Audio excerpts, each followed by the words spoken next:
মাত্র কয়েক মাস আগের কথা, আপনারা হয়তো অনেকেই জানেন, রাজ্যের বিরোধী দলনেতা শুভেন্দু অধিকারী, মানে বিরোধী দলনেতা মানে আপনি অত্যন্ত বড় একটা পোস্ট, ভাবাই যাবে না।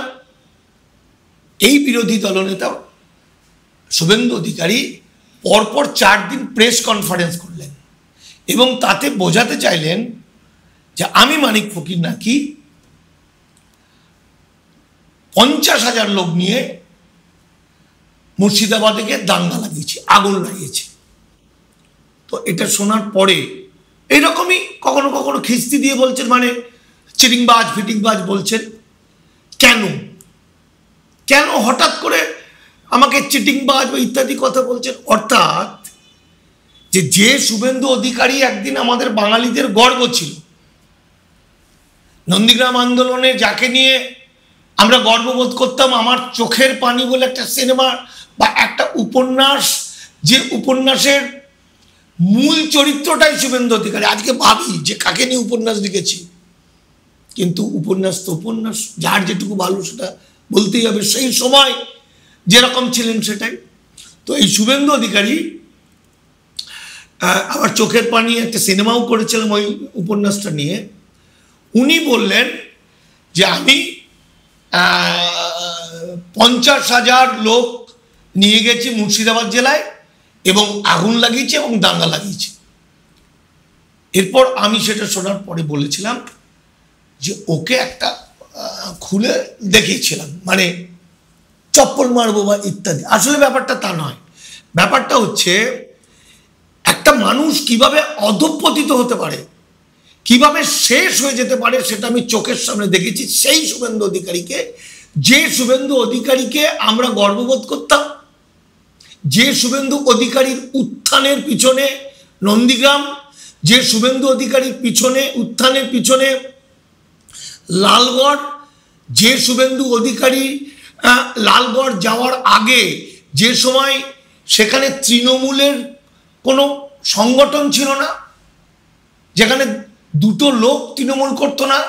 একজনকে আমি জিজ্ঞাসা করেছিলাম যে ভাই সত্যি সত্যি এই যে তৃণমূল তো সরকারে, যদি কোনোদিন তৃণমূল সরকার আসে আর যদি খুব খারাপ ব্যবহার করে তাহলে তোমরা কি করবে? তখন আদিবাসী ছেলেটি বলেছিল তখন আমরা আন্দোলন করব। এই শুভেন্দু অধিকারী যে ফোন করে করে আমাকে জিজ্ঞাসা করতো, দাদার কতটা ঢুকবো, দাদার কতটা যাব, আমি তখন শুভেন্দুকে আমি বললাম জেনে বলছি। অর্থাৎ এই যে লালগড় আন্দোলনের যে আদিবাসী অঞ্চলের শুভেন্দু তখন ভয়ে ভয়ে ভয়ে ভয়ে ঢুকতো, আর মাঝে মধ্যেই আমাকে ফোন করতো। আমি বলতাম ঠিক আছে তুমি যাও, ওখানে যে চায়ের দোকান আছে, ওখানে যে রাখাল বালকরা আছে, এরা কিন্তু তোমাকে ফলো করছে এবং তোমাকে রক্ষা করবে। তো আজকে আমার ভাবতে লজ্জা লাগে যে বাংলা এবং বাঙালি জাতি যখন একদম শেষ পর্যায়ে, এবং বাংলাকে শেষ করার পিছনে যার সবচেয়ে বেশি হাত সেটা শুভেন্দু অধিকারী, যে নিজে একটা ভয়ঙ্কর বিপদের মধ্যে আছে, যে নিজে একজন পাকিস্তান থেকে আসা মানুষ, মানে যার মা বাবা, যার মা পাকিস্তান থেকে এসেছিলেন। শুধু মানে বাংলার যে কোটি কোটি মানুষ বিপদে পড়বেন, এই বিপদের মধ্যে কিন্তু প্রথম যদি কেউ পড়ে সেটা কিন্তু শুভেন্দু অধিকারী। একটা মানুষ নিজের স্বার্থের জন্য, নিজে বাঁচার জন্য কত বড় ক্ষতি করতে পারে বাঙালি জাতির, সেটা আমি শুভেন্দুকে দেখেছি। শুভেন্দুর সঙ্গে আমি কলকাতা শহরের শুধু একজন নেতা নয়, আমি অনেক নেতার অনেক বদমাইশি, অনেক ভালো দেখেছি, কিন্তু শুভেন্দুর মতো একটা ভয়ঙ্কর ক্ষতিকারক বাঙালি বিরোধী আমি কখনো দেখিনি। আমার একটা উপন্যাস আছে, সেই উপন্যাসটা আপনারা অনেকেই জানেন, জল জমি জঙ্গল।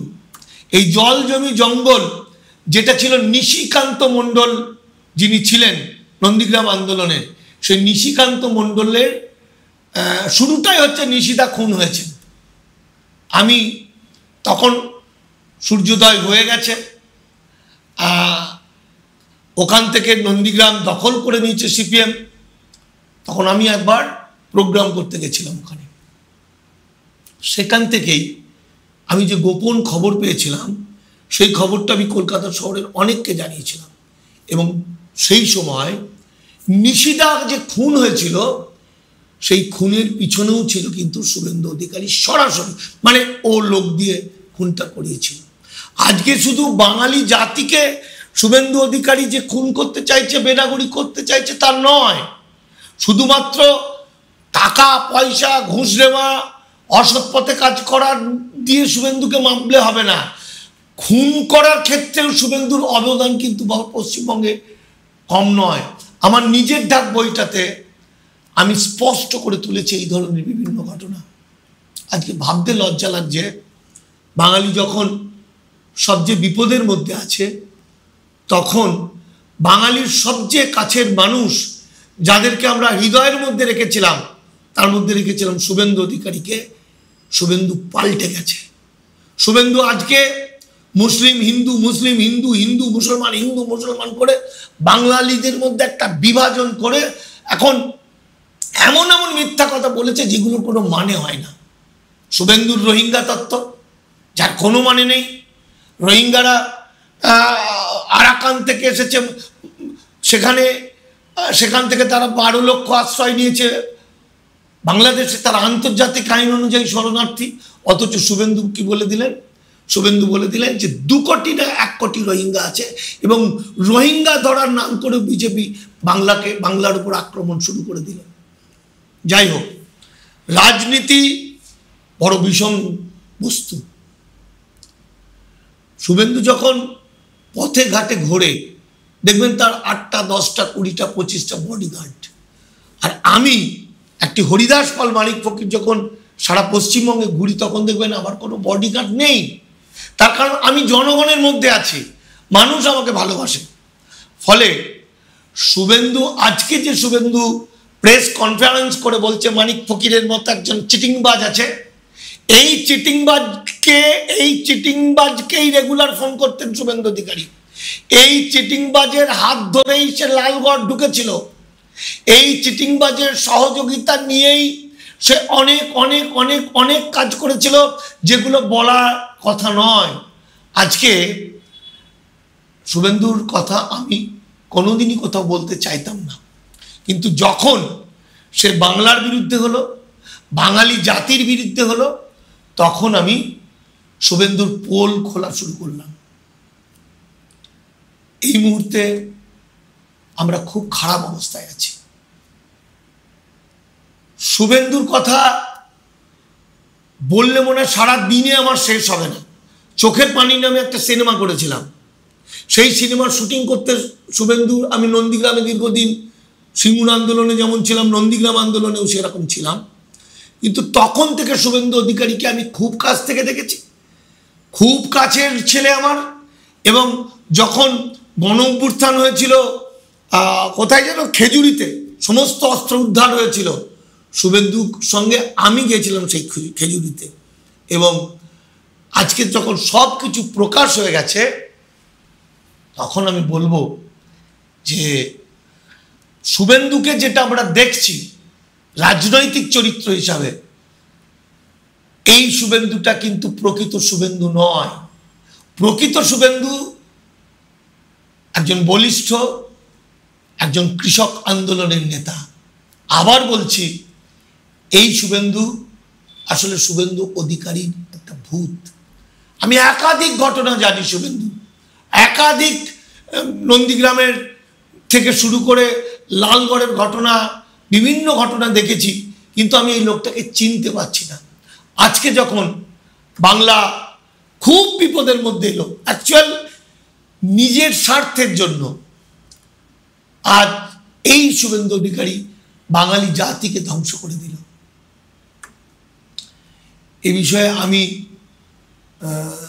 আমার বইয়ের মধ্যেও লিখেছি, আমার বিভিন্ন জায়গায় বলে ফেলি, বলতেও কষ্ট লাগে। আমার মনে হয় এক এক সময় শুভেন্দুর বিরুদ্ধে কখনো চড় মারবো বলছি, কখনো জুতো খুলে মারবো বলছি, এত গালাগালি দিচ্ছে, এত কিছু করছি, কিন্তু যদি একবার চোখাচোখি হয়ে যায়, আমরা তো মানুষ, তখন আমি কি বলবো শুভেন্দুকে?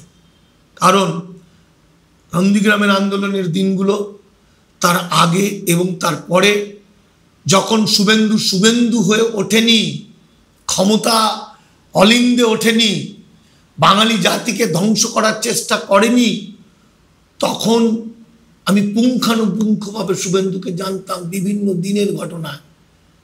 আজকে আমার বলতে কষ্ট হচ্ছে, তবু আমি বলবো যে সবার ঊর্ধ্বে আমার দেশ, সবার ঊর্ধ্বে আমার বাংলা, সবার ঊর্ধ্বে আমরা বাঙালি।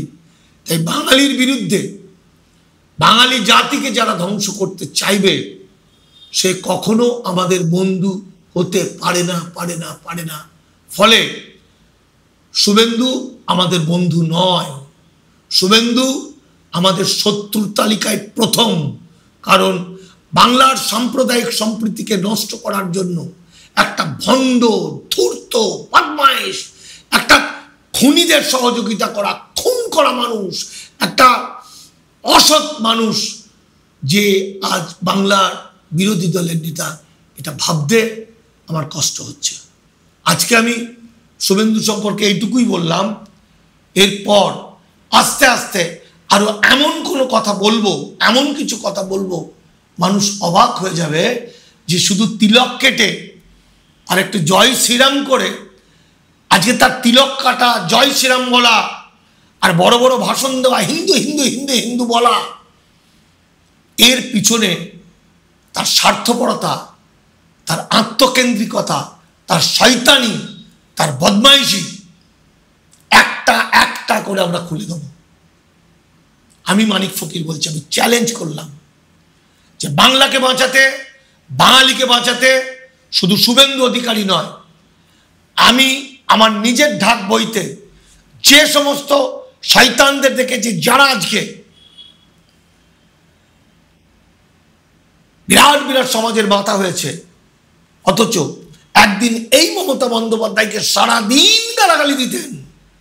মমতা বন্দ্যোপাধ্যায় একটা স্টেজে থাকলে সেই স্টেজে আমরা উঠবো না, অথচ সেই মানুষগুলোই আজকে করে কমে খাচ্ছে। করে কমে খেতে আমার কোনো আপত্তি নেই, সে করুক, কিন্তু তারা যখন বড় বড় ভাষণ দিচ্ছে আর বাংলার সবচেয়ে বিপদের দিনে তারা যখন চুপ করে বসে আছে, তখন কিন্তু আমরা, আমার দামাল বাংলা সংগঠনের ছেলেরাও চুপ করে বসে থাকবে না। শুভেন্দু অধিকারীর একটা একটা করে পোল খুলবো আমি, এবং সাধারণ মানুষকে তার মুখোশটা সম্পূর্ণরূপে খুলে দেবো। নমস্কার, আবার একদিন হয়তো এই বিষয়ে আপনাদের সঙ্গে আলোচনা করব।